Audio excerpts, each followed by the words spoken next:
On the 23rd of September, just a matter of weeks into Liz Truss's tenure as Prime Minister, her novice Chancellor Kwasi Kwarteng took to his feet in Britain's House of Commons to deliver what was termed a mini-budget. In spite of global economic turmoil in the wake of the pandemic and the conflict in Ukraine, and in the midst of a cost of living crisis caused by soaring inflation and rising interest rates, he announced tax cuts worth £45 billion.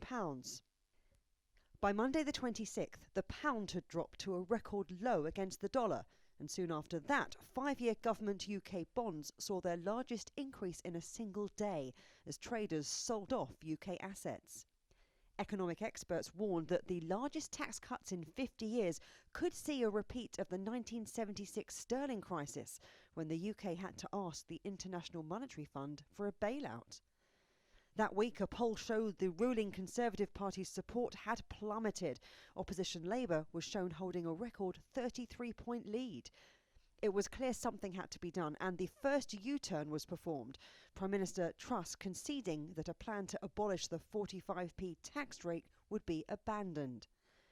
Then Kwarteng bowed to increasing pressure and announced that he was bringing forward the release of a detailed fiscal plan to the end of the month, 3 weeks earlier than expected. On Wednesday the 12th, new figures showed the UK economy had unexpectedly shrunk in August, and the Bank of England announced its help to support the bond market would stop at the end of the week.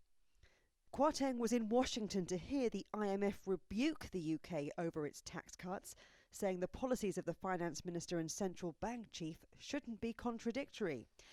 And Kwarteng left the meeting early to return to the UK, where he was sacked just 38 days into his job. Liz Truss held a news conference to row back on yet more of the mini-budget plans. Then, on Monday the 17th, the new Finance Minister, Jeremy Hunt, made his first major announcement, going further than the markets expected. Almost all the tax cuts in the mini-budget were reversed.